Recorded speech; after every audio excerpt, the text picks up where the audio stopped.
لبيك اللهم لبيك لبيك لا شريك لك لبيك إن الحمد والنعمة لك والملك لا شريك لك.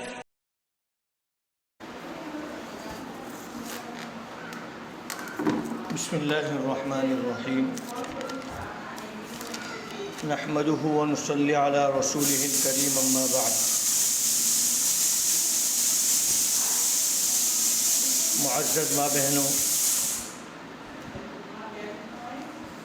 اللہ تعالیٰ نے اپنے فضل و کرم سے 3 مجلسوں میں عمرہ اور حج کس طرح کرنا ہے اس کی تفصیل آپ کی خدمت میں پیش کرنے کی سعادت دی.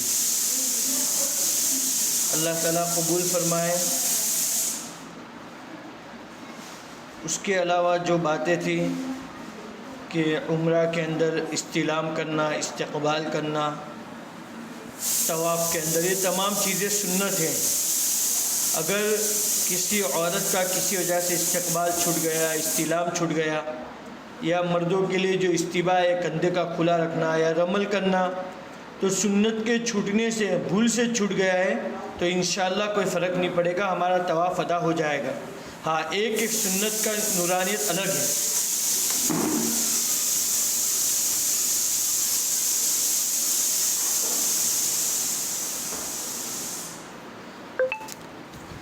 ایک سنت کی نورانیت اللہ تعالیٰ نے الگ رکھی ہے. اس لیے اہتمام ہونا چاہیے ہمارا کہ ہر سنت جو بھی ہے اس کو ادا کرنے کی کوشش کریں. لیکن اگر کوئی سنت چھوٹ جا رہی ہے، جیسے استلام چھوٹ گیا یا اسی طرح استقبال چھوٹ گیا، تو اس سے زیادہ گھبرانے کی ضرورت نہیں ہے، طواف ہو جائے گا انشاءاللہ. اب جو ہے اللہ تعالیٰ نے ہمیں جو 2 محترم حرم دیے ہیں اور 2 حرم سے نوازا ہے، ایک حرم مکہ اور ایک حرم مدینہ، جس کی زیارت ہر مسلمان کی دلی تمنا ہوتی ہے. جیسا بھی ایمان والا ہوگا اس کی تمنا ہوتی ہے کہ مکہ بھی دیکھے اور مدینہ بھی دیکھے. اور جس مسلمان میں دنیا میں آنے کے بعد ان دونوں شہروں کی زیارت کر لی، وہ بڑا خوش نصیب مسلمان ہے، اور اس نے گویا دنیا میں سب کچھ دیکھ لیا. لیکن جس مسلمان نے دنیا میں آنے کے بعد مکہ اور مدینہ کو نہیں دیکھ پایا، چاہے پوری دنیا میں گھومتا رہے، حقیقت میں وہ محروم القسمت ہے، اس نے کچھ بھی نہیں دیکھا. اللہ نے جو مکہ اور مدینہ بنایا ہے، یہ دونوں حرم جو ہے، یہ ایمان والے کا اس سے ایمانی رشتہ ہے. ہر ایمان والے کی جان ہے، ہر ایمان والے کی تمنا ہے.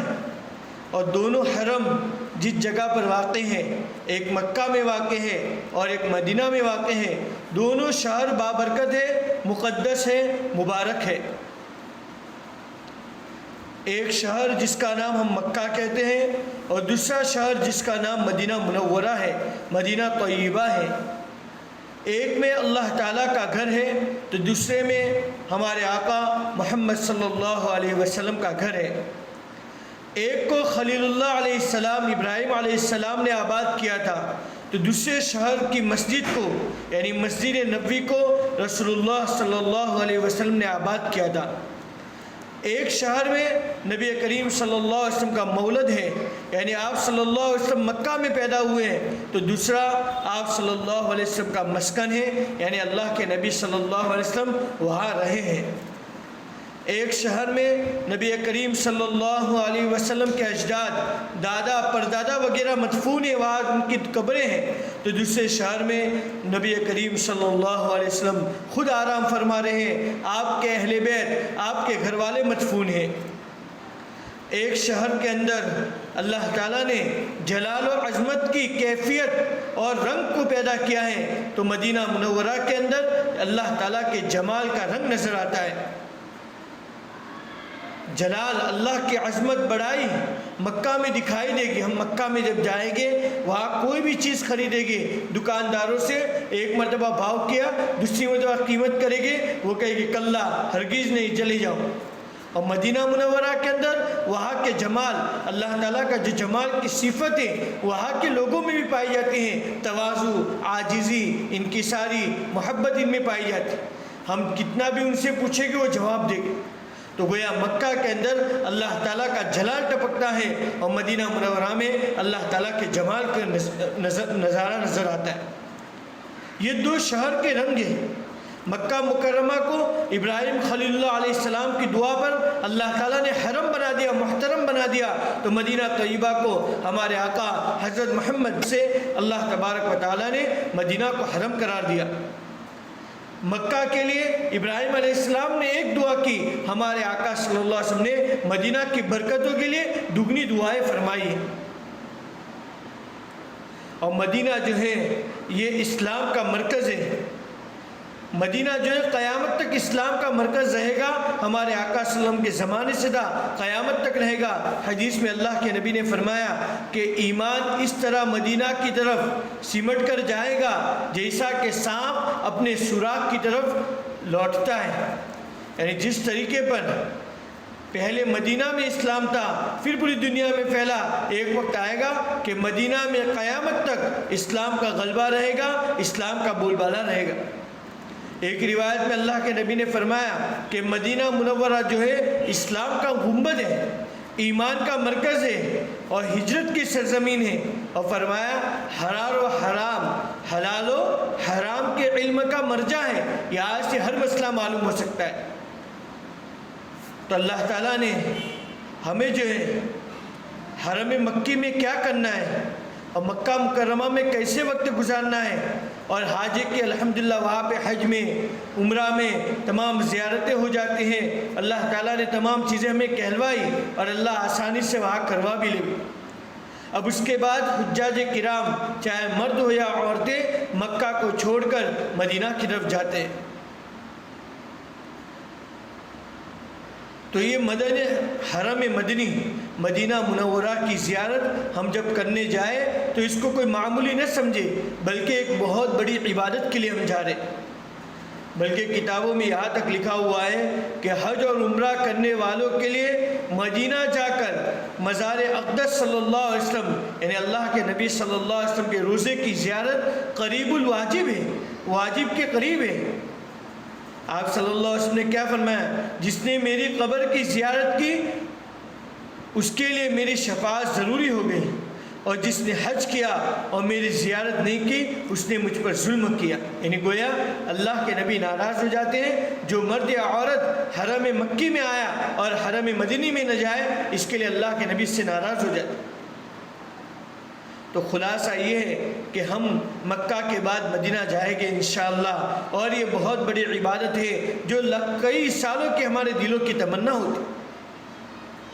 بلکہ علامہ اقبال رحمۃ اللہ علیہ جن کے تعلق سے میں نے کہا تھا کہ بہت تمنا تھی لیکن اللہ تعالیٰ نے ان کو دونوں حرم کی زیارت سے محروم رکھا تھا، ان کا ایک شعر ہے جس کا خلاصہ انہوں نے یہ فرمایا کہ خیالات میں سوچ میں اشعار پڑھتے تھے کہ اس بڑھاپے میں نے مدینہ کی راہ اور مدینہ کا راستہ اس انداز سے اختیار کیا کہ عاشقانہ سرور و مستی میں گاتا ہوا چلتا رہا ہوں۔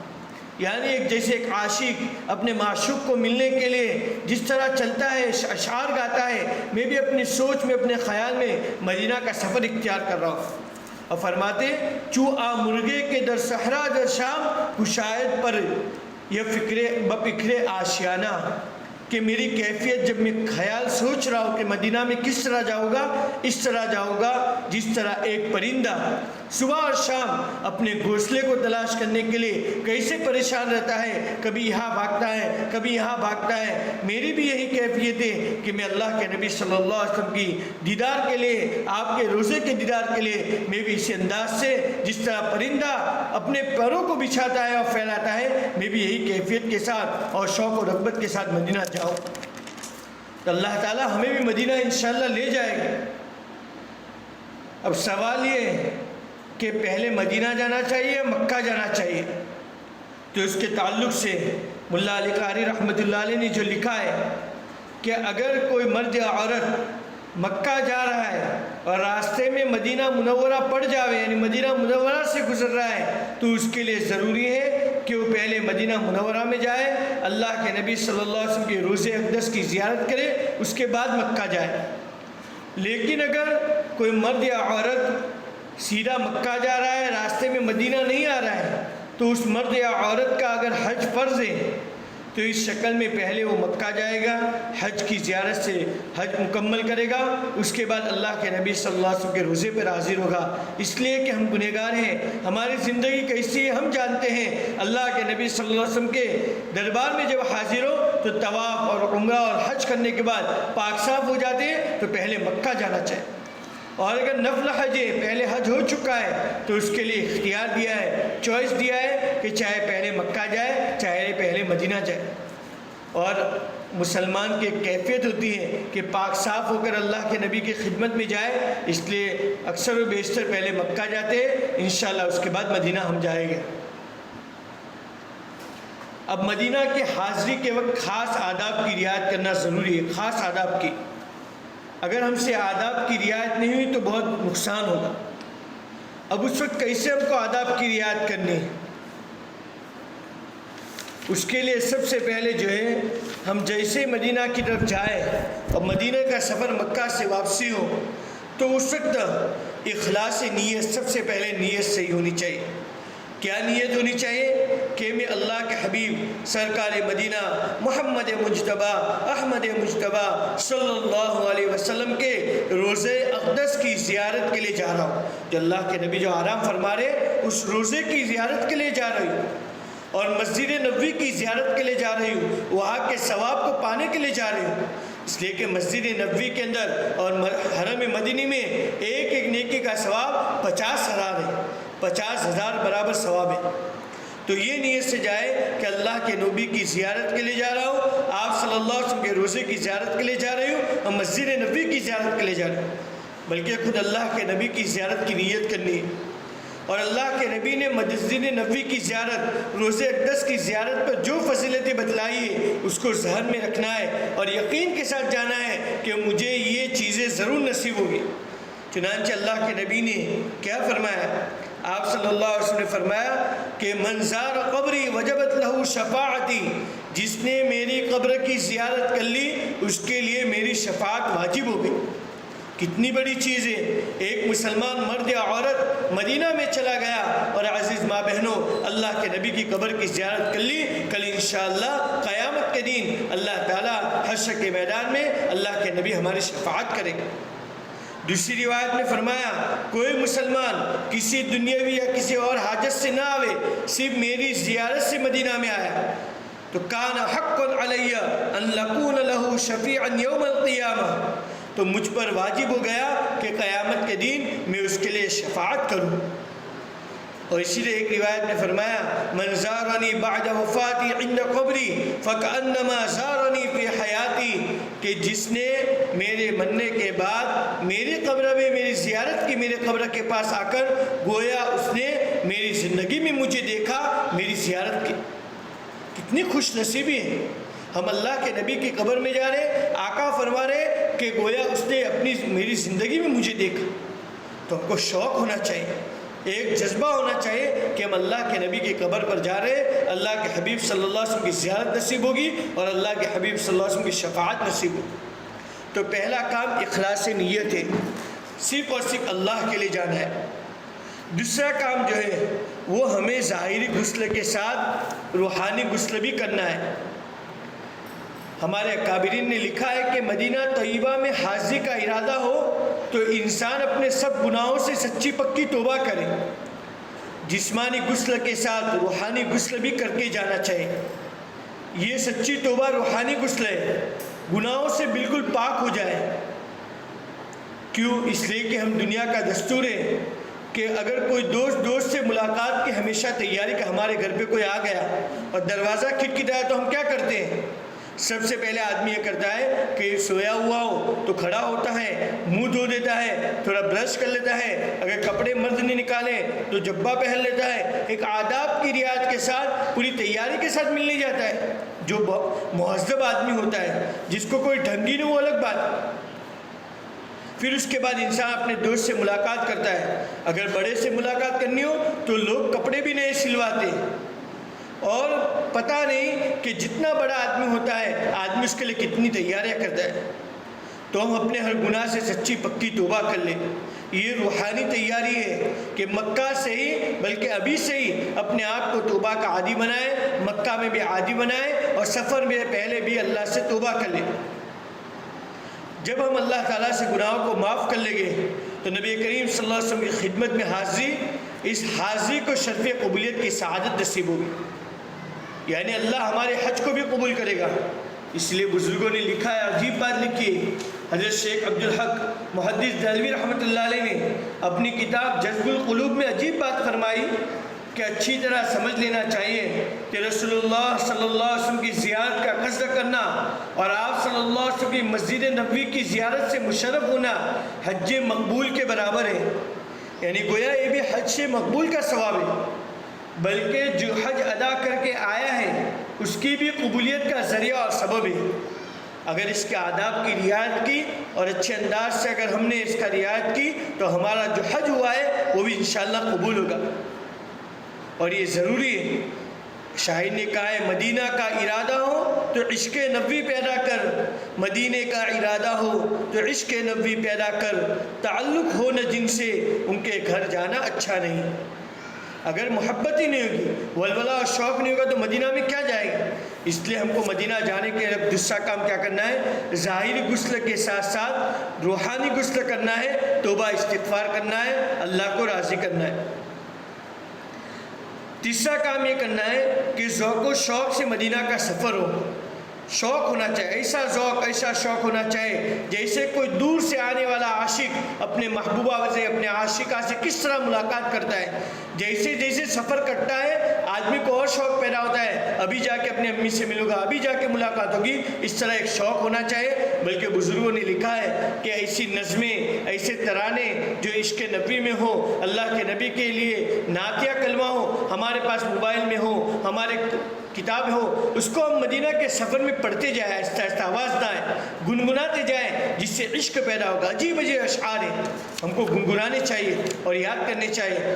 جیسے ایک شاعر نے کیا فرمایا، بنا لیا ہے بہاروں نے گھر مدینہ میں، مہک رہی ہے فضائے حرم مدینہ میں، حضور آپ کے قدموں پر مٹنے والوں کا ہجوم رہتا ہے شام و سحر مدینہ میں کیوں نہ منزل عقبہ کی جستجو کروں، یعنی تلاش کروں، مجھے نصیب ہوا ہے سفر مدینہ میں، یہ آرزو ہے میری اے حبیب رب جہاں کہ میں جہاں بھی رہوں دل رہے مدینہ میں۔ بہت سے اشعار ہیں، ابھی سے جب بھی جانے سے پہلے ڈاؤن لوڈ کر دے، اچھی نظمیں، اچھے اشعار، اچھی نعتیہ جس میں میوزک نہ ہو، اور مدینہ کے سفر میں ہم اس کو سنتے رہیں گے، ایک عجیب مزہ آئے گا۔ تو دوسرا کام جو کرنا ہے وہ ظاہری توبہ استغفار کرنا ہے، تیسرا کام جو کرنا ہے وہ شوق و ذوق کے ساتھ چلنا ہے۔ چوتھا کام ہمیں کیا کرنا ہے کہ ہم جب کسی کے گھر پہ جاتے ہیں، جب بمبے سے کوئی آتا ہے یا یہاں سے کسی گاؤں میں جاتے ہیں تو کیا کرتے ہیں؟ ہم کوئی گفٹ لے کے جاتے، تحفہ لے کے جاتے، بخشش لے کے جاتے، مٹھائی کا ڈبہ لے کے گئے، کچھ اور لے کے گئے۔ ہم اللہ کے حبیب صلی اللہ علیہ وسلم کے بارگاہ عالی میں جا رہے ہیں، سرکار مدینہ صلی اللہ علیہ وسلم کی خدمت میں جا رہے ہیں، لہٰذا ہمیں بھی کچھ تحفہ لے کے جانا چاہیے۔ کیا تحفہ لے کر جائے؟ درود شریف کو راستے میں بھی کثرت سے پڑھے، اور اسی طریقے پر سفر کے اندر پڑھنا ہے، اور مدینہ پہنچ کر بھی کثرت سے پڑھنا ہے۔ 1 لاکھ ابھی سے کوشش کریں کہ روزانہ 5000 2000 ایک ذخیرہ، جیسے ہم کو یہاں سے بمبے جانا ہو تو بمبے جانے سے پہلے ایک مرد یا عورت کچھ پیسے جمع کرتی ہے، بھائی اتنے پیسے جمع ہوگے جاتے وقت مٹھائی لے لیں گے۔ ہم ابھی سے اللہ کے نبی صلی اللہ علیہ وسلم 1 لاکھ 2 لاکھ 10 لاکھ جتنا ہو سکے درود و سلام کا تحفہ پڑھ کر اس کا ذخیرہ بنائیں۔ مکہ میں گئے، آپ کے لیے عمرہ کیا، طواف کیا، اور اسی طریقے پر سفر کے دوران مکہ کے درمیان قرآن مجید کی تلاوت کریں۔ امام شافعی رحمۃ اللہ علیہ فرماتے ہیں کہ میں ایک مرتبہ مکہ مکرمہ سے مدینہ منورہ کی طرف چلا، اس سفر میں مجھے 16 دن لگے، آج کی طرح نہیں، 16 دن میں مکہ سے مدینہ گئے، اور 16 دن میں نے 16 قرآن مجید کو مکمل پڑھ لیا۔ لہٰذا جتنا ہو قرآن پڑھے، پھر جب اللہ کے نبی کی خدمت میں جائیں گے، اور ایک بات سمجھ لینی چاہیے کہ جب ہم دور سے اللہ کے نبی صلی اللہ علیہ وسلم کو درود و سلام پیش کرتے ہیں تو فرشتے مقرر ہیں صبح اور شام، وہ نام لے کے کہتے ہیں کہ اللہ کے نبی فلاں بن فلاں، فلاں کی لڑکی نے، فلاں کے مرد نے، فلاں نے یہ درود و سلام کا تحفہ آپ کی خدمت میں پیش کیا۔ ظاہر بات ہے کہ روزانہ اگر بمبئی سے آپ کے لیے کوئی روزانہ کوئی گفٹ بھیجتا ہے مٹھائی، 10 سال سے اس کا ایک معمول ہے اور ملاقات کبھی نہیں ہوئی، اور 10 سال کے بعد آپ کے گھر پہ آیا اور آنے کے بعد کہا السلام علیکم، پہچانا کہ نہیں میں جو آپ کے لیے ہدیہ دیتا تھا، تو فوراً وہ آنے والے مہمان کو یہ اجنبی مت پہچان لے گا، اچھا آپ ہو، آئیے آئیے، آپ نے تو دور سے میں یاد کیا تھا۔ ہم اللہ کے نبی کو ابھی سے یاد کریں گے، اس سفر میں یاد کریں گے، جیسے روز اقدس پہ جائیں گے اللہ کے نبی صلی اللہ علیہ وسلم ہمیں پہچان لے گے انشاءاللہ۔ اس لیے ایک کام یہ کرنا ہے کہ اس سفر کے درمیان کثرت سے درود و سلام کو پیش کرنا ہے، جو بھی آئے درود ابراہیم پڑھے، صلی اللہ علیہ وسلم پڑھے، اللہم صلی علی محمد کما تحب و ترضی، کہ اللہ آپ صلی اللہ علیہ وسلم یعنی رحمت نازل فرمائے جیسے آپ چاہتے ہو اور جس طرح آپ چاہتے ہو، جو درود شریف آئے کثرت سے پڑھنے کا اہتمام ہو۔ تو یہ اللہ کے نبی صلی اللہ علیہ وسلم کی خدمت میں گفٹ پیش کرنا ہے، ہدیہ۔ تو ایک کام ہو گیا کہ اخلاص نیت ہو، دوسرا کام جو ہے توبہ استغفار ہو، تیسرا کام جو ہے شوق و ذوق کے ساتھ مدینہ جانا ہے اور اشعار ہے کچھ بھی پڑھنا ہے، چوتھا کام جو ہے اللہ کے نبی صلی اللہ علیہ وسلم کی خدمت عالیہ میں درود شریف کا تحفہ پیش کرنا ہے۔ اس کے بعد چھٹا کام جو کرنا، پانچواں کام، کہ جیسے مدینہ منورہ نظر آ جائے، تو مدینہ منورہ نظر آتے وقت ہم کو کیا کرنا ہے؟ اس وقت جب بھی کوئی بھی جیسے مکہ میں داخل ہوئے تو موقع محل کے اعتبار سے دعا کرے، مسجد نبوی میں داخل ہو موقع محل کے جہاں بھی جائے موقع محل کے اعتبار سے اللہ جو دل میں ڈالے دعا مانگے۔ یہاں جب آئے تو یہاں کیا دعا مانگے کہ اللہ یہ حرم محترم ہے، پیارا حرم ہے، اے اللہ اس کی برکت سے مجھے، میرے بچوں کو، میری نسلوں کو، میرے گھر والوں کو، امت کو حرام کام سے محفوظ فرما، حرام کام سے ہماری حفاظت فرما۔ اور یہ بھی دعا مانگے اے اللہ یہ مدینہ طیبہ میں مجھے حیات طیبہ عطا فرما، حیات یعنی پاکیزہ زندگی عطا فرما۔ جو بھی دعا مانگے ہم مانگ سکتے ہیں کہ اللہ یہ حرم مکی ہے، حرم مدنی ہے، ہمیں امن عطا فرما۔ تو موقع محل کی جیسے مدینہ نظر آوے ہم اللہ کے نبی صلی اللہ علیہ وسلم کا نسبت سے واسطے سے وہاں دعا کرتے رہے، دعا قبول ہوگی انشاءاللہ ایک شوق کے ساتھ۔ تو پانچواں کام کرنا ہے کہ دعا کرنی ہے موقع محل کے اعتبار سے۔ اب چھٹا کام، جب مدینہ نظر آئے تو اور مدینہ میں ہماری انٹری ہو بسوں کے ذریعے، تو اس وقت بہت خوشو خضو کے ساتھ ادب کا اظہار کرتے ہوئے کہ میں کہاں آ رہا ہوں، کس جگہ پہ جا رہا ہوں، جہاں ہمارے آقا حضرت محمد صلی اللہ علیہ وسلم کے قدم پڑے ہوگے، آپ کے گھر والے چلے ہوگے، صحابہ چلے ہوگے، اور آپ صلی اللہ علیہ وسلم نے کیسی کیسی یہاں قربانیاں دی۔ یہ استعداد، یہ سوچ، ادب اور تواضع کے ساتھ جانا ہے، یہ ہمیں چھٹا کام کرنا ہے، ادب اور تواضع کے ساتھ۔ حضرت مولانا قاسم نانوتوی رحمۃ اللہ علیہ بہت بڑے اللہ والے گزرے اور بہت نازک طبیعت تھی۔ نازک طبیعت کس کو کہتے ہیں؟ ذرہ اونچ نیچ برداشت نہیں کرنے کا، اس کو نازک طبیعت کہتے ہیں۔ لیکن جب مدینہ جاتے تھے اور بیر علی پر پہنچتے تھے تو وہاں سے اپنے جوتے نکال دیتے تھے، چپل، اور ننگے پاؤں چلنا شروع کر دیتے تھے۔ کسی نے کہا حضرت یہ زمین ایسی ہے جس میں پتھر ہے، سنگان اور خطرناک زمین ہے، حضرت جب چپل پہن لیجئے آپ کے پاؤں زخمی ہوں گے۔ فرمایا کہ ہاں، قاسم کو یہ زیب نہیں دیتا کہ جس جگہ پر میرے آقا محمد مصطفیٰ صلی اللہ علیہ وسلم نے اپنے قدم مبارک لگائے ہوں، میں قدموں کے ان نشانات کو میری جھٹیوں کے ساتھ پامال کر دوں؟ میں چپل پہن کے چلوں گا اور اللہ کے نبی صلی اللہ علیہ وسلم کے قدم پڑیں گے، میرے چپل اس سے بڑے ہوئے نہیں ہیں، میں چپل پہن کے نہیں چل سکتا۔ یہ ایک محبت تھی۔ اسی طرح میں ہمارے سفر میں ایک ساتھی کہہ رہے تھے، نام نہیں بتایا، کہ پالمپور کا ایک ڈاکٹر ہے، نام نہیں بتایا، انہوں نے یہ کہا تھا کہ وہ ڈاکٹر بھی جو ہے مدینہ میں آتا ہے اپنے چپل نکال دیتا ہے۔ تو ایک شوق کی بات ہے، ہمارے ذہنوں میں کم سے کم ادب اور لحاظ تو ہونا چاہیے۔ اس کے علاوہ امام مالک رحمۃ اللہ علیہ مدینہ منورہ میں زندگی گزار دی اور اللہ نے مال و دولت دی تھی، اون دیا تھا، سب کچھ دیا تھا، لیکن مدینہ منورہ کے اندر کبھی سواری پر سوار نہیں ہوئے۔ کیوں؟ اس لیے کہ وہ چاہتے تھے جس جگہ میری سواری کا قدم لگے وہاں میرے آقا کے قدم پڑے ہوئے ہوں گے۔ تو کیا یہ مالک کو یہ زیب نہیں دیتا کہ یہاں کی چیزوں کا اتنا لحاظ نہ رکھے؟ بلکہ یہاں تک لکھا ہے کہ مدینہ سے باہر جانا بھی نہیں چاہتے تھے، اور مدینہ کے اور جب ظاہر بات ہے انسان تھے، فطری تقاضا بیت الخلا وغیرہ کرنا ہے، تو یہاں تک لکھا ہے ان کے تعلق سے ایک پیر مدینہ کے باہر رکھتے تھے اور ایک پیر مدینہ کے اندر رکھتے تھے، اور اس طرح بیٹھتے تھے کہ یعنی گندگی جو ہے مدینہ کے باہر پڑے، اور ایک پیر اس لیے اندر رکھتے تھے اگر موت آ جائے تو میری موت مدینہ میں آئے۔ تو یہ شوق تھا معزز ماں بہن، اس لیے مجھے اور آپ کو اس کی کوشش کرنی چاہیے کہ جب مدینہ منورہ میں آئے تو ادب کے ساتھ آئے۔ تو 6 ادب میں نے بتائے، ایک تو اخلاص نیت ہو، دوسری جو ہے توبہ استغفار ہو، تیسرا جو ہے ذوق و شوق سے مدینہ کا سفر ہو، چوتھا اللہ کے حبیب صلی اللہ علیہ وسلم کی خدمت میں تو درود و سلام ہے، تو قرآن کی تلاوت کا تحفہ پیش کرنا ہے بہت زیادہ، پانچواں جیسے مدینہ نظر آئے تو موقع محل کے اعتبار سے دعا کرے، اور چھٹا ادب کا خوب لحاظ رکھیں، یہ واقعات سوچیں کہ ہماری کیا حیثیت ہے، ہم کس جگہ پر آئے ہیں۔ یہ 6 کام کرنے ہیں سفر کے دوران۔ اس کے بعد جو ہے عزیز ماں بہنوں، ہم اپنی ہوٹل پر جائیں گے جہاں بھی ہم کو ٹھہرایا جائے گا، تو ہوٹل پر جانے کے بعد جو ہے ہم کو یہ کام کرنا ہے کہ آرام کر لینا ہے، جیسے مکہ میں ہم نے کیا تھا، جلد بازی نہیں کرنی ہے۔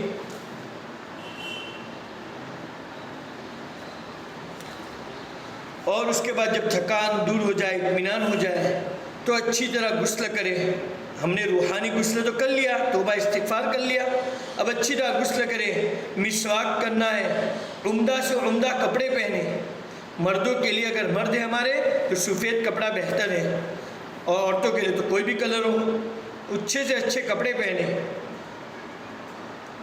اور اس کے بعد جو ہے عورتوں کے لیے وقت مقرر ہے، عورتوں کے لیے وہاں وقت مقرر ہے، اور عورتوں کے لیے غالباً میرے خیال سے عشاء کی نماز کے بعد اور عشاء کی نماز کا وقت ہوتا ہے، اور ان کو جو ہے وہ پیچھے سے مسجد کے اندر سے سلام و صلات پیش کرنے کا موقع دیا جاتا ہے۔ اللہ کے حبیب صلی اللہ علیہ وسلم کا روزہ جو ہے جو مرد پیش کرتے ہیں وہ آج سے ان کو موقع نہیں دیا جاتا۔ اس کی وجوہات میں یہ بھی لکھا ہے کہ جس طرح اللہ کے حبیب صلی اللہ علیہ وسلم سے پردہ تھا زندگی میں، ابھی بھی آپ صلی اللہ علیہ وسلم پردہ چاہتے ہیں، اس لیے پیچھے سے عورتیں مسجد میں سے پیش کرتی ہیں۔ خیر وہ تو انشاءاللہ وہاں جا کے سب ترتیب سمجھ میں آ جائے گی۔ اب جب ہم وہاں پہنچے گے مسجد نبوی کے اندر، اطمینان کے ساتھ عورتوں کا وقت طے ہو تو اس وقت جائے۔ اب مسجد نبوی میں جائے تو بڑے وقار اور ادب احترام کے ساتھ نیچی نگاہ کیے ہوئے بارگاہ عالی کی جانب روانہ ہو، مسجد کی طرف جانا ہے۔ یہ سوچیں کہ یہ میں اس دربار میں جا رہی ہوں جہاں جبرائیل علیہ السلام خود آتے تھے، اور فرشتے اس جگہ پر آ کر باادب حاضر ہوتے تھے، میری کیا حیثیت ہے۔ اور یہ بھی سوچیں جس دن جس سے انبیاء علیہ السلام کی جان خطرے میں ہوگی، ہر ایک پریشان ہوگا، اس وقت ہمارے آقا صلی اللہ علیہ وسلم شفاعت کا دروازہ کھلوائے گی اپنی امت کے لیے۔ تو گویا میں جو جا رہی ہوں وہ اس دربار میں جا رہی ہوں جہاں دنیا کی نعمتیں بھی ملے گی اور آخرت بھی نعمتیں بھی ملے گی، تو اس کے ساتھ جانا ہے۔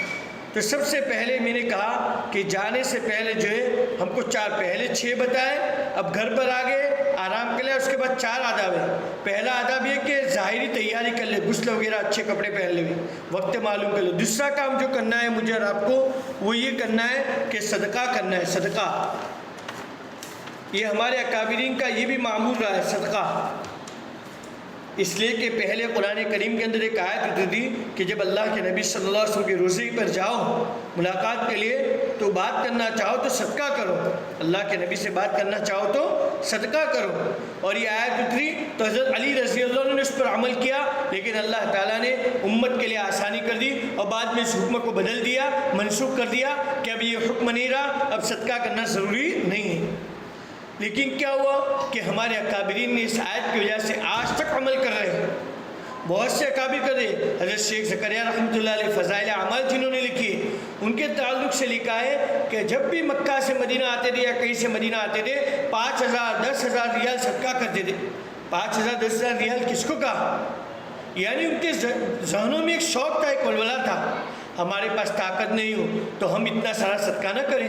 اللہ تعالیٰ 1 ریال کو بھی قبول کرتے. ہم یہ نیت کریں جب بھی روز اقدس پہ حاضری دیں گے, وہاں کوئی خدمت والے ہوتے ہیں, کوئی ایسے غریب نظر آئے, ان کو 1 ریال 2 ریال 5 ریال جو ہماری طاقت ہو ہم وہ صدقہ کریں. اس کا فائدہ یہ ہوگا, ایک تو قرآن کا جو حکم منسوخ ہوا اس پر عمل ہو جائے گا. دوسرا بڑا فائدہ یہ ہوگا کہ صدقہ بلاؤں کو اور مصیبتوں کو ٹالتا ہے. یہ ظاہر بات ہے, حدیث ہے. اور اللہ کے نبی کو ہم نے کتنا ناراض کیا ہے, آپ کی کتنے کی سنتوں کو چھوڑا ہے, میں اور آپ جانتے ہیں. تو صدقہ بلاؤں کو ٹالتا ہے. اللہ کے نبی صلی اللہ علیہ وسلم ناراض ہو جائے سب سے بڑی مصیبت ہے. تو آپ صلی اللہ علیہ وسلم کی بلا یعنی مصیبت, آپ صلی اللہ علیہ وسلم کی ناراضگی والی مصیبت جو انشاءاللہ اس صدقے کی برکت سے دور ہو جائے گی, اور اللہ تعالیٰ اس صدقے کی برکت سے ہمارے آقا محمد صلی اللہ علیہ وسلم کو راضی کر لے گا. تو یہ کام یہ کرنا ہے کہ ہماری طاقت کے مطابق ہم صدقہ کر لیں. اس کے بعد جو ہے مسجد میں داخل ہوگے تو جیسے مکہ میں داخل ہوگے سنت کی نیت کے ساتھ, سنت اعتکاف کی نیت کے ساتھ بسم اللہ پڑھے, درود شریف پڑھے, بسم اللہ والصلاۃ والسلام علی رسول اللہ. اس کے بعد جو ہے اعتکاف کی نیت کرے. وہی طریقہ ہر مسجد کا ہے. پہلا تو ظاہری تیاری کر لے ہوئے کہ حاضری سے پہلے صدقہ کر لے ہوئے جو طاقت ہو. تیسرا کام کہ مسجد میں سنت کے مطابق داخل ہونا ہے, اعتکاف کی نیت کرنی ہے. چوتھا کام جو کرنا ہے وہ یہ کرنا ہے کہ آنے کے بعد 2 رکعت تحیۃ المسجد پڑھنی ہے. اور تحیۃ المسجد جو پڑھے, اچھا باب جبرائیل سے داخل ہونا بہتر ہے, لیکن نہیں موقع ملتا ہے تو جس دروازے سے سہولت ہو داخل ہو سکتا ہے. اب ریاض الجنہ میں اگر موقع مل جائے اور مکروہ ٹائم نہ ہو تو 2 رکعت نماز پڑھنا سنت اور مستحب ہے. لیکن آج کل مشکل ہے, ریاض الجنہ کے اندر ایپ نکلی ہے, ایپ سے ڈاؤن لوڈ کیا جاتا ہے, اس کے بعد موقع ملتا ہے. اگر ریاض الجنہ میں موقع نہ ملے اور مکروہ وقت نہ ہو تو جب مسجد نبوی میں مستورات کا پورا الگ ہے, جہاں بھی موقع ملے 2 رکعت نماز پڑھنی ہم کو. اور 2 رکعت نماز پڑھنے کے بعد اللہ تعالیٰ سے خوب دعا مانگنی ہے, خوب دعا مانگنی ہے اپنے گناہوں کے بارے میں, اپنے لیے معافی کے بارے میں. اور ریاض الجنہ میں موقع ملے تو اس کو یہ دعا کرنی ہے کہ اللہ یہ جنت کا ٹکڑا ہے, آسمانوں سے تو نے اتارا ہے, اے اللہ جس کو تو ایک مرتبہ جنت میں داخل کر دیتا ہے تو کبھی نہیں نکالتا. آج تو نے دنیا میں جنت میں داخل کیا, ہمیں ابھی جہنم میں مت جانے دینا, ہمارے لیے جنت کے فیصلے فرما دے.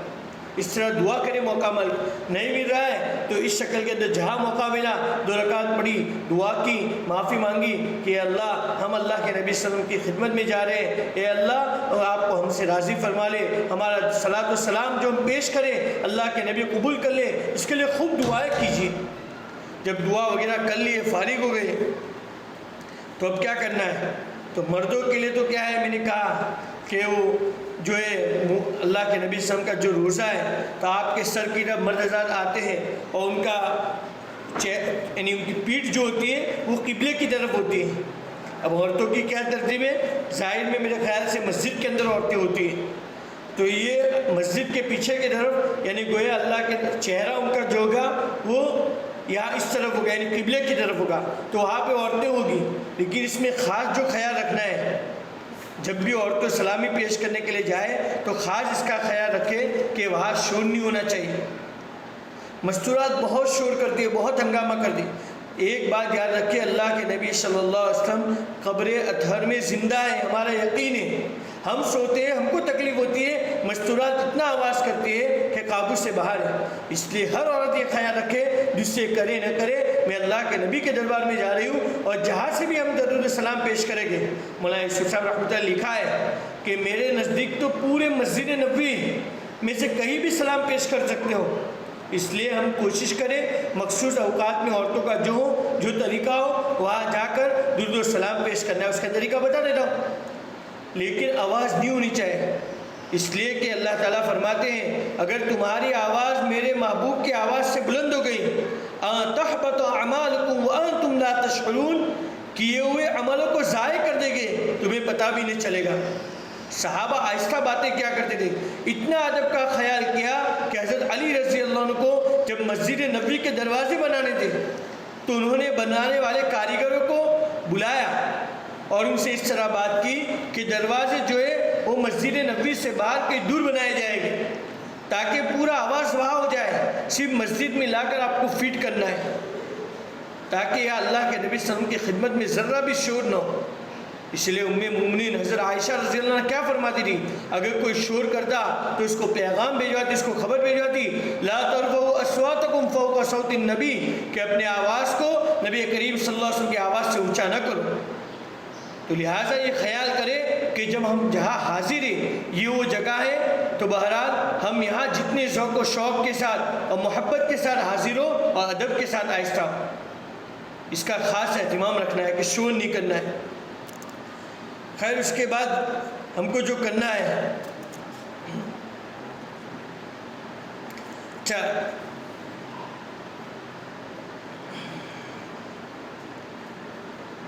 جب ہم آقا صلی اللہ علیہ وسلم کے یہاں درود و سلام کے لیے جائیں گے تو عظمت کے ساتھ جائیں گے، نظریں نیچی رکھ کے، ادھر ادھر نہیں دیکھنا ہے۔ لوگ بے ادبی کرتے، بڑی عجیب بے ادبی کرتے، ویڈیو بناتے ہیں، باتیں کرتے ہیں، کس کے سامنے کھڑے، ہاتھ پاؤں بھی سکون و اطمینان سے رکھے۔ پھر اللہ کے نبی صلی اللہ علیہ وسلم کو یہ تصور کرے کہ اللہ کے نبی صلی اللہ علیہ وسلم مجھے دیکھ رہے، اپنی قبر میں زندہ ہے۔ یہ حدیث میں ہے کہ ہم جب قریب میں جا کر اللہ کے نبی صلی اللہ علیہ وسلم کو درود و سلام پیش کرتے ہیں، الصلاۃ والسلام علیک یا رسول اللہ، ہمارے آقا صلی اللہ علیہ وسلم اس کو سنتے ہیں اور جواب دیتے، دور سے نہیں سنتے لیکن نزدیک قبر کے پاس سنتے ہیں۔ یہ تصور کریں کہ اللہ کے نبی کو پتہ ہے کہ میں فلاں جگہ سے آئی ہوں۔ اس کے بعد بہت دھیان سے سوچ کر اس میں ایک بات اور یاد رکھیں کہ جس طرح طواف کے درمیان، ملتزم کے درمیان، اسے ہر جگہ پر دعاؤں کے تعلق سے میں نے پہلے بھی کہا تھا کہ چھپی ہوئی کتابیں پڑھنا یہ سب ضروری نہیں، ہم کو جو دعا ہے مانگ لے۔ اسی طریقے پر یہاں پر بھی یہ حال ہے کہ ہم کو لمبی چوڑی درود و سلام نہیں پیش کرنا ہے، ہم کو جو یاد ہو مختصر وہ استظہار کے ساتھ بار بار پیش کریں۔ جس طریقے پر جب ہم آئے اللہ کے نبی صلی اللہ علیہ وسلم کے روزے کے قریب تو اس وقت آنکھ بند کر کے یہ تصور کرے کہ اللہ کے نبی میرا سلام سن رہے اور پھر پیش کرے، 5-6 جملے یاد کر دے، الصلاۃ والسلام علیک یا رسول اللہ، الصلاۃ والسلام علیک یا نبی اللہ، الصلاۃ والسلام علیک یا حبیب اللہ، یہ اللہ کے دوست، الصلاۃ والسلام علیک یا خیر خلق اللہ، تمام مخلوق میں سب سے افضل، الصلاۃ والسلام علیک یا خاتم الانبیاء، یہ نبیوں کے سلسلے کو ختم کرنے والے، الصلاۃ والسلام علیک یا حبیب اللہ، جو بھی 5-6 جملے ہم پڑھ سکیں وہ کر لیں۔ اس کے بعد جو ہے اچھا سلام جب بھی پیش کریں ہم تو 2-4 بزرگوں نے لکھا ہے کہ 1-2 سیکنڈ خاموش ہو جائے۔ جیسے آپ نے اپنی بہن کو سلام کیا السلام علیکم ورحمۃ اللہ، تو ہم انتظار کرتے ہیں کہ جواب دیا، تو ہم بھی یہ سوچیں لوگ جو بھی کرتے ہو خاموش، آنکھیں بند اور نیچی نگاہیں، الصلاۃ والسلام علیک یا رسول اللہ، 2 سیکنڈ خاموش ہو جائے اور یہ دل و دماغ سے سوچے میرے آقا نے یہ سلام سنا ہے، اب اللہ کے نبی مجھے جواب دے رہے، میں سن رہی ہوں، یہ تصور کرے تو ایک عجیب مزہ ہے۔ اس کے بعد یہ کرنا ہے کہ جیسے صلاۃ و سلام ہو جائے اس کے بعد اللہ کے نبی صلی اللہ علیہ وسلم سے شفاعت کی درخواست کرنی ہے کہ اللہ کے نبی آپ قبر اطہر میں زندہ ہے، ہمارا یقین ہے، اور گناہوں کی وجہ سے میرے کمر ٹوٹ گئی ہے، میں آپ کے سامنے اپنے گناہوں سے توبہ کرتی ہوں، اللہ تعالیٰ سے معافی چاہتی ہوں، اور حضور بھی میرے لیے استغفار فرما لیں، آپ بھی استغفار فرما لیں، اور قیامت کے دن میرے لیے شفاعت فرمائیں۔ اگر آپ نے یہ نہیں کیا تو میں کہیں کا نہیں رہوں گا یا نہیں رہوں گی۔ اس طرح ہم دعا کریں، ایک تو شفاعت کی درخواست کرنی ہے اور دوسرا یہ کرنا ہے کہ گناہوں کو معافی کی درخواست کرنی ہے۔ اس لیے قرآن کریم کے اندر اللہ تعالیٰ نے فرمایا کہ اگر یہ لوگ ظلم کرتے ہیں اور وہ لوگ آپ کے پاس آئے ہیں اور خود بھی استغفار کریں اور آپ بھی ان کے لیے استغفار کریں تو اللہ تعالیٰ کو وہ توبہ کرنے والے اور توبہ قبول کرنے والے پائے گے اور رحم کرنے والے پائے گے۔ تو لہٰذا ہم اللہ کے نبی کو درود و سلام کا تحفہ پیش کرنے کے بعد ہم کو کیا کرنا ہے کہ توبہ اور اللہ تعالیٰ سے معافی کے لیے درخواست کرنے کے، اب اللہ تعالیٰ سے ہمارے لیے معافی کی پیشکش کیجیے کہ اللہ ہمارے گناہوں کو معاف کر دے اور ہمارے لیے قیامت کے دن شفاعت فرمائی، یہ درخواست ہو گئی۔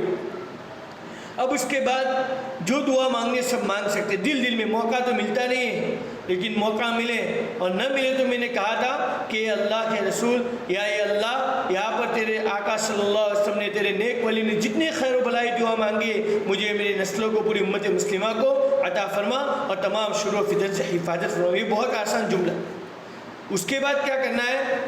ہماری طرف سے ہو گیا، پھر اس کے بعد گناہوں کی معافی کی درخواست ہو گئی، اس کے بعد شفاعت کی درخواست ہو گئی، اس کے بعد جو ہے ہماری حاجتوں کے لیے دعا ہوگی، اس کے بعد ہم اپنے بزرگوں کے لیے اپنے عزیزوں کا سلام پیش کریں. ہم جائیں گے، بہت سے مسلمان ہمارے رشتہ دار کہیں گے کہ اللہ کے نبی صلی اللہ علیہ وسلم کی خدمت میں سلام پیش کرنا، تو کہنا ہے انشاءاللہ.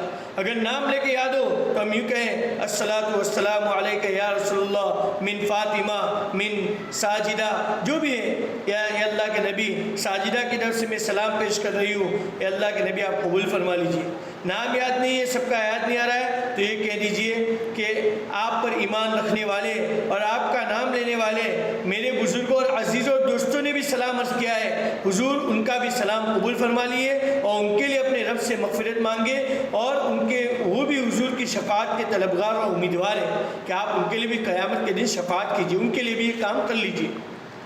اس کے بعد کیا کرنا ہے؟ اس کے بعد داہنی طرف آنا ہے، اور حضرت ابو بکر صدیق رضی اللہ عنہ آرام فرما رہے ہیں، اور حضرت اللہ کے نبی صلی اللہ علیہ وسلم کا جہاں سینہ ہے وہاں حضرت ابو بکر صدیق رضی اللہ عنہ کا سر ہے، سر مبارک ہے، اور جہاں حضرت ابو بکر صدیق رضی اللہ عنہ کا سر ہے وہاں پہ حضرت عمر رضی اللہ عنہ کا سینہ ہے، وہاں حضرت عمر رضی اللہ عنہ کا سر ہے. یعنی کہ اللہ کے نبی کے سینے کے برابر حضرت ابو بکر صدیق کا سر، اور حضرت ابو بکر صدیق رضی اللہ عنہ کے سر کے برابر حضرت عمر فاروق رضی اللہ عنہ کا سر. تو لہٰذا انہوں نے بڑی قربانیاں دیے، ان کے پاس ان کے خدمت میں آئے تھوڑا سا ہٹ کے، اور یہ کرے الصلاۃ والسلام علیک یا سیدنا ابا بکر الصدیق، اے ابو بکر صدیق رضی اللہ عنہ آپ پر صلاۃ و سلام. السلام علیک یا خلیفۃ رسول اللہ، اے اللہ کے رسول کے خلیفہ آپ پر سلام ہو. السلام علیک یا وزیر رسول اللہ، اے اللہ کے رسول کے وزیر آپ پر سلام ہو. جو بھی یہ الفاظ یاد ہو، آپ کو جو کتاب دی اس میں ہے، جتنا یاد ہو 2-4 مرتبہ کہہ لیں. اس کے بعد اور تھوڑا آگے بڑھے اور حضرت عمر فاروق رضی اللہ عنہ کی قبر اطہر ہے اس پر بھی پیش کریں السلام علیک یا عمر بن الخطاب، السلام علیک یا امیر المؤمنین، اے مسلمانوں کے امیر آپ پر سلام ہو. السلام علیک یا خلیفۃ المؤمنین یا خلیفۃ رسول اللہ، رسول اللہ صلی اللہ علیہ وسلم کے خلیفہ آپ پر سلام ہو. الصلاۃ علیک یا عز الاسلام والمسلمین، اے عمر فاروق رضی اللہ عنہ جن کے ذریعے اسلام اور مسلمانوں کو عزت ملی آپ پر سلامتی ہو. جو جملے یاد ہیں ان پر سلامتی پیش کر لیں. اب یہ ہو گیا. اس کے بعد لکھا ہے کہ اللہ کے نبی صلی اللہ علیہ وسلم کے قبر اطہر کے سامنے آئے اور اللہ تعالیٰ قبلے کی طرف منہ کر لے اور اللہ تعالیٰ کی خوب تعریف کرے اور اس نعمت پہ شکریہ ادا کرے. پھر حضور صلی اللہ علیہ وسلم پر شوق سے درود پڑھے جیسے ہم دعا مانگتے ہیں. پھر آپ کے وسیلے سے، دیکھو قبر پہ تو اللہ کے نبی صلی اللہ علیہ وسلم کو درخواست کر سکتے ہیں، لیکن آپ کے وسیلے سے یہ دعا کرے کہ اے اللہ تعالیٰ میں حضور صلی اللہ علیہ وسلم کے وسیلے سے دعا کرتی ہوں کہ اللہ میرے والدین کی پوری امت کی مغفرت فرما. تمام حاجتوں کے لیے دعا کرے. یہ دعا کی قبولیت کی گھڑی ہے. اس کے بعد یہ کرنا ہے کہ یہ ہو گیا. اگر موقع نہیں پولیس والے بھگا دیتے اس دیہا میں تو کتنی دیر ٹھہرنا ہے؟ بزرگوں نے لکھا ہے جب تک ہمارا دھیان رہے، جب تک ہماری توجہ رہے، اس وقت 2 منٹ رہے، 1 سیکنڈ رہے، وہاں کھڑے رہے پھر چلے جائے. جیسے دھیان ہٹ جائے وہاں سے ہٹ جانا چاہیے، کیونکہ کس کے دربار میں کھڑے؟ اللہ کے نبی کے دربار میں کھڑے. اور جب بھی موقع ملے ہم اللہ کے نبی صلی اللہ علیہ وسلم کی خدمت میں جانے کی کوشش کریں.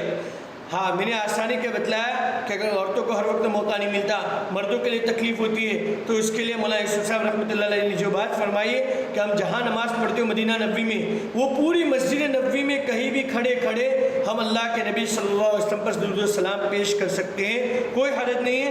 تو کم سے کم صبح شام جائیں، نہیں ہے تو دین میں 2-3 مرتبہ جو بھی نماز کے لیے آوے اس وقت اس کا اہتمام ہو کہ دھیان سے وہی کھڑے آنکھیں بند کر کے الصلاۃ والسلام علیک یا رسول اللہ، الصلاۃ والسلام علیک یا حبیب اللہ. یہ ہم کو یہ کام کرنا ہے. اب یہ ہو گیا. اس کے بعد دعا ہوگی، دعائیں قبول ہوگی. اور اکثر و بیشتر کھڑے نہیں رہنے دیتے، نہ رہنے دے تو کوئی مسئلہ نہیں، دور جا کر قبلے کی طرف جا کر دعا کرے، انشاءاللہ دعا قبول ہو جائے گی. ایک عمل بتلاتا ہوں، ایک عمل ہے بہت بزرگوں کا حدیث کی روشنی میں، حدیث میں کہ اور یہ عمل آپ کو ابتدا میں نہیں ملے گا. 1-2 مرتبہ تو ہم مختصر خوشو خضو کے ساتھ صلاۃ و سلام پیش کر کے آ جائیں، لیکن جب بار بار موقع ملے یا موقع نہ ہو تو پہلے سے پڑھنا شروع کریں. جیسے ہم مثال عشاء کے بعد جانا ہے ہمیں تو عشاء کی سنتیں پڑھ لی، اس کے بعد فوراً ہم کیا کریں، ایک حدیث میں ایک عمل ہے کہ یہ عمل جو کرتا ہے تو فرشتے اس کے لیے رحمت کی دعائیں کرتے ہیں اور اس کی جو تمنا ہوگی اللہ پوری کرے گی۔ ہم کو مدینہ میں علم نہیں تھا، ایک حافظ صاحب تھے مدینہ میں ماشاءاللہ، بہت بزرگ، کئی سالوں سے رہتے ہیں، انہوں نے ہم کو بتایا اور ہم نے کیا بھی ماشاءاللہ۔ تو یہ عمل فضائل غالباً فضائل اعمال یا فضائل صدقات میں بھی موجود ہے۔ کیا عمل ہے؟ یہ عمل یہ ہے کہ ایک بار یہ آیت پڑھ لیں، اعوذ باللہ من الشیطان الرجیم، بسم اللہ الرحمن الرحیم، ان اللہ وملائکتہ یصلون علی النبی یا ایھا الذین آمنوا صلوا علیہ وسلموا تسلیما۔ یہ آیت پڑھ لی، اس کے بعد کیا کرنا ہے، اس کے بعد قبر مبارک کے پاس کھڑے ہو کر، نہیں موقع ہے تو پہلے سے پڑھ لے اور آہستہ آہستہ چلتے چلتے پڑھے، ایک دفعہ یہ پوری آیت پڑھ لے، اس کے بعد 70 مرتبہ 70 مرتبہ ایک درود شریف پڑھنا ہے۔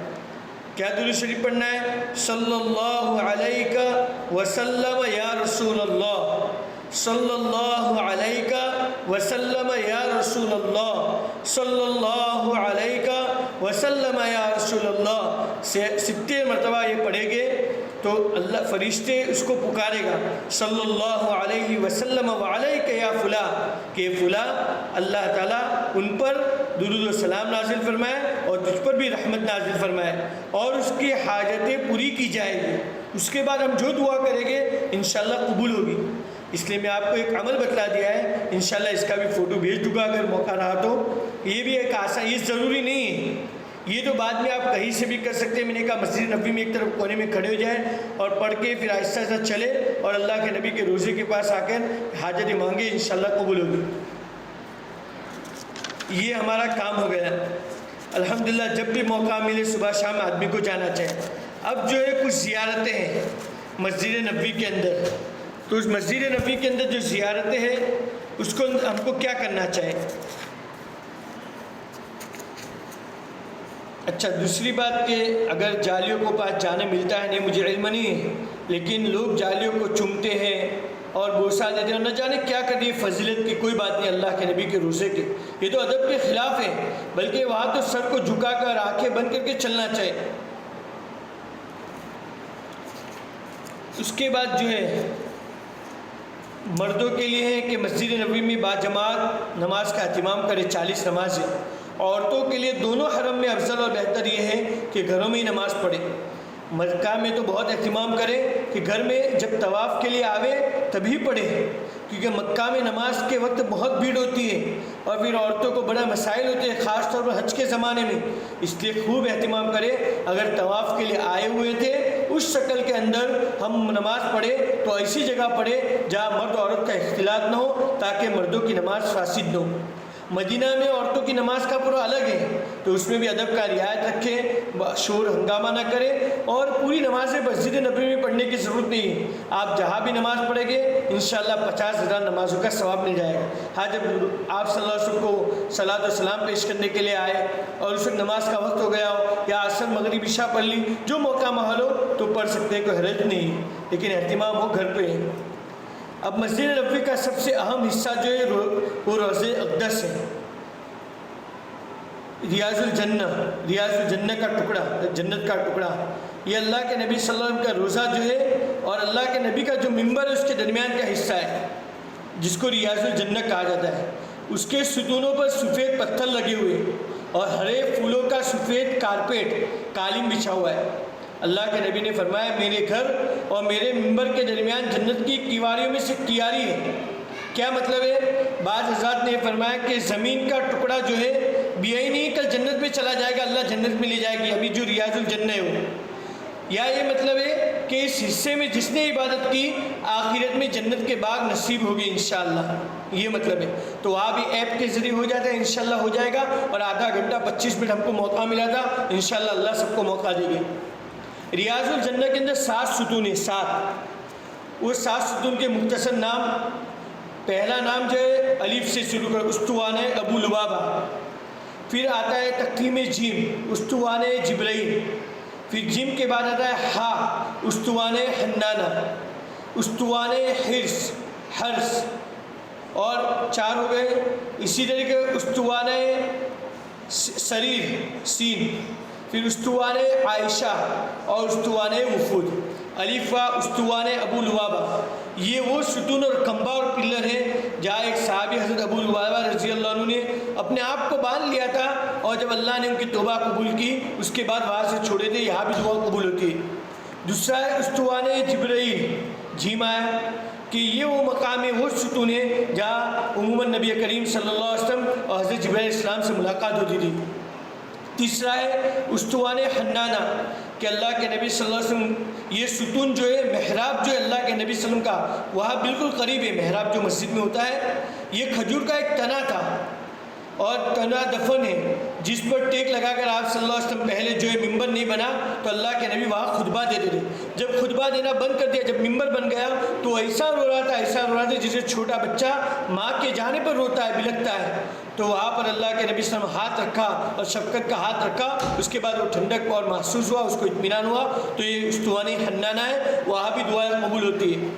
استوان حرز یہ وہ ہے جہاں پہ حضرت عائشہ رضی اللہ عنہ کا جو مکان ہے اس سے بالکل ملا ہوا ہے، اور اللہ کے نبی صلی اللہ علیہ وسلم ہجرت کے ابتدا میں جب آئے مکہ سے مدینہ تو یہاں صحابہ پہرے داری اور واچمین کرتے تھے، پھر اللہ کی طرف سے حکم آیا کہ اب حفاظت کا انتظام ختم ہے، تو اللہ کے نبی صلی اللہ علیہ وسلم نے اس کو ختم کر لیا۔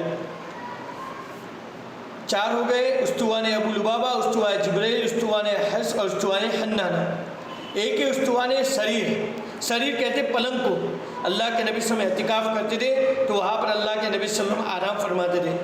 ایک ہے استوان عائشہ، آئین آیا کہ حضرت عائشہ رضی اللہ عنہ نے مسجد نبوی میں ایک جگہ کے قبول ہونے کی نشاندہی فرمائی تھی کہ یہاں دعائیں قبول ہوتی ہے اور توبہ قبول ہوتی ہے، تو لہٰذا اس کا نام استوان عائشہ ہے، وہاں بھی ہمیں موقع ملے 2 رکعت نماز پڑھے۔ ایک ہے استوان وفود کہ جو اللہ کے نبی صلی اللہ علیہ وسلم کے زمانے میں جو قافلے آتے تھے اسلام قبول کرنے کے لیے تو اللہ کے نبی وہاں بیٹھتے تھے، تو یہ 7 کھمبے ہیں، 7 ستونے، یہاں بھی موقع ملے جب ریاض الجنہ میں تو ہر جگہ 2 پڑھے، ابھی موقع نہیں ملتا ہے تو جہاں موقع مل گیا 15 منٹ 20 منٹ خوب دعا کریں اور اللہ سے کہے کہ اللہ یہ ریاض الجنہ ہے، اس میں تو نے داخل فرمایا، کبھی جنت سے مت نکالیے، یا اللہ آپ نے وعدہ کیا ہے، یا اللہ یہاں اللہ کے نبی صلی اللہ علیہ وسلم یقیناً ہمارے آقا اور صحابہ کے وہاں قدم پڑے، ہم جہاں سجدہ کریں گے ہمارے آقا نے سجدہ کیا ہوگا یہ تصور کریں۔ اس کے بعد جو جنت البقیع ہے تو یہ مدینہ منورہ کا مشہور ایک قبرستان ہے جس میں 10,000 سے زیادہ صحابہ کرام مدفون ہیں، بہت سے اہل بیت ہیں، ازواج مطہرات ہیں، اسی طریقے پر بنات طیبات کی قبریں اس مقدس یہاں پہ مدفون ہیں، تو اس کو بھی یہ بھی جو ہے عورتوں کو تو جانے نہیں ملتا ابھی، تو اس لیے وہاں باہر سے جا کر زیارت کر لیں اور ان کی خدمت میں بھی قل هو اللہ ہے جو بھی ہمیں آئے ان کا یعنی سارے ثواب کرے، ان کے وسیلے سے دعائیں کرے، پورا نقشہ دیا ہے کہ اس کی قبر کیا ہے، کہاں پر ہے، وہ پورا تفصیل سے بتایا ہے۔ پھر یہ مسجد قباء، یہ زیارت کی جگہ بتا رہا ہوں کہ اسلام کے فضیلت کے اعتبار سے اسلام میں 4تھے نمبر کی مسجد ہے، ایک مسجد مکہ، مسجد نبوی، فلسطین کی مسجد، اور 4تھی مسجد قباء، یہ بھی بڑی ہے۔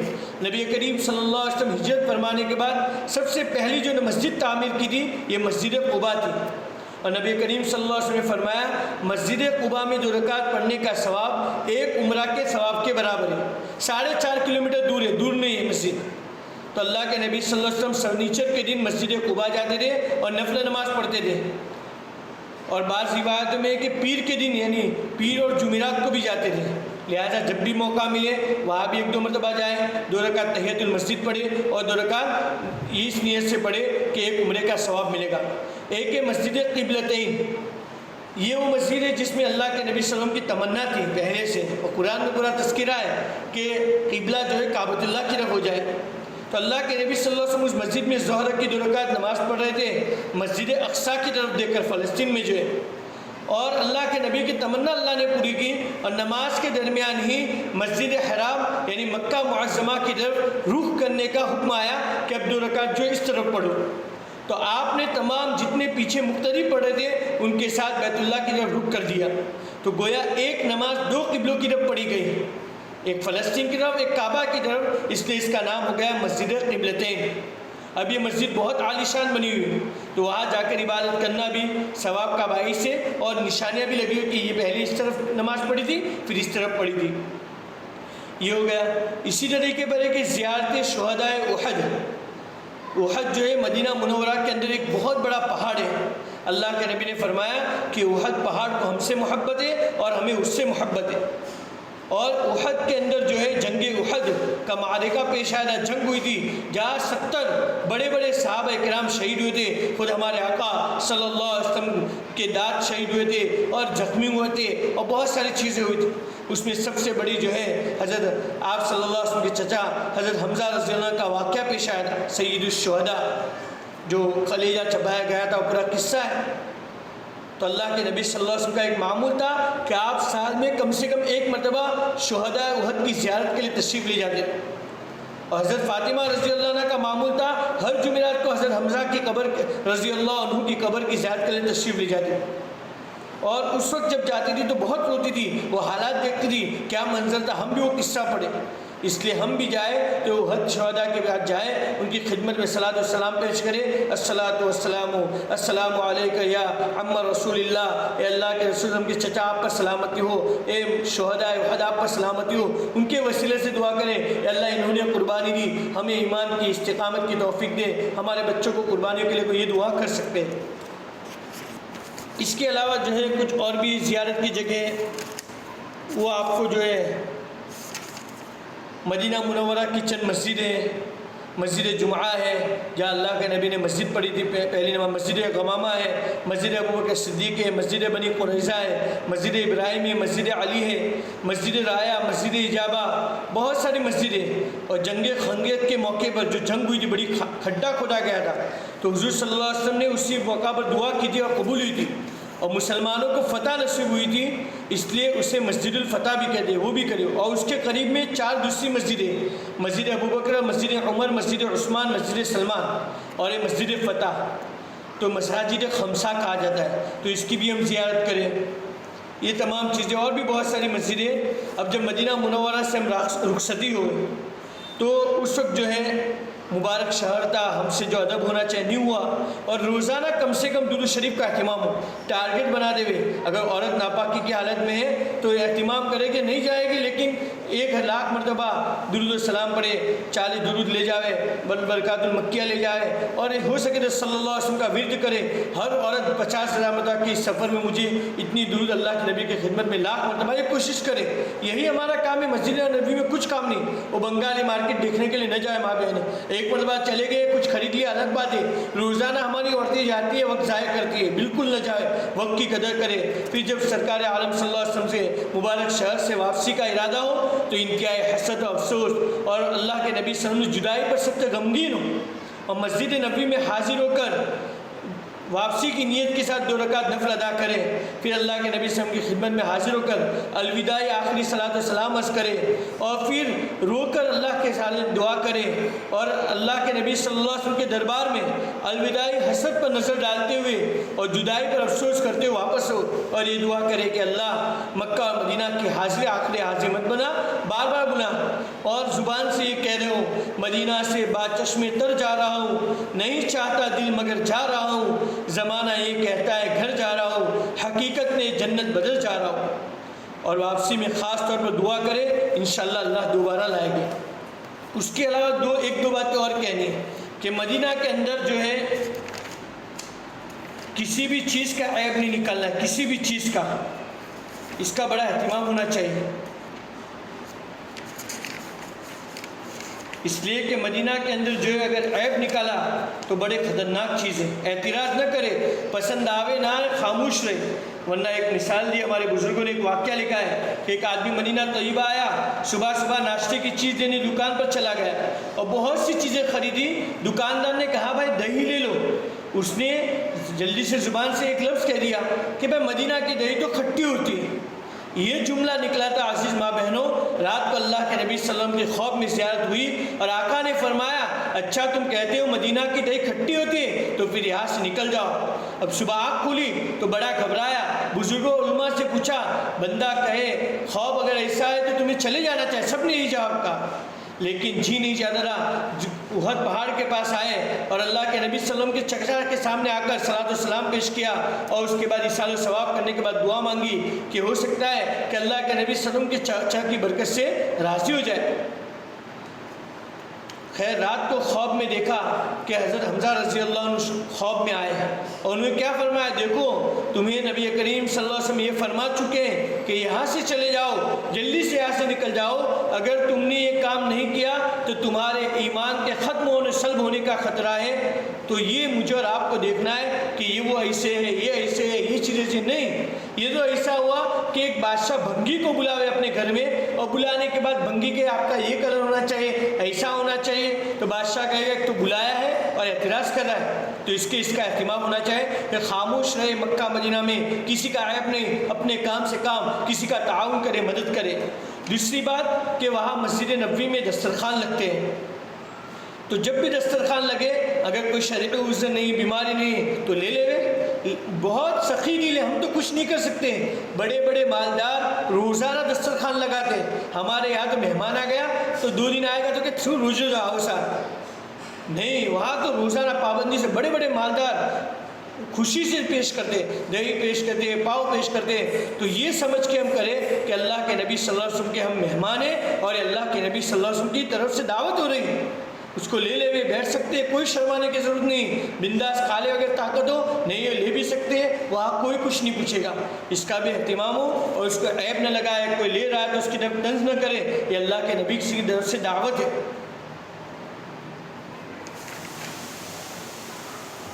تو آج الحمدللہ ہمارا مدینہ کا پورا ہو گیا.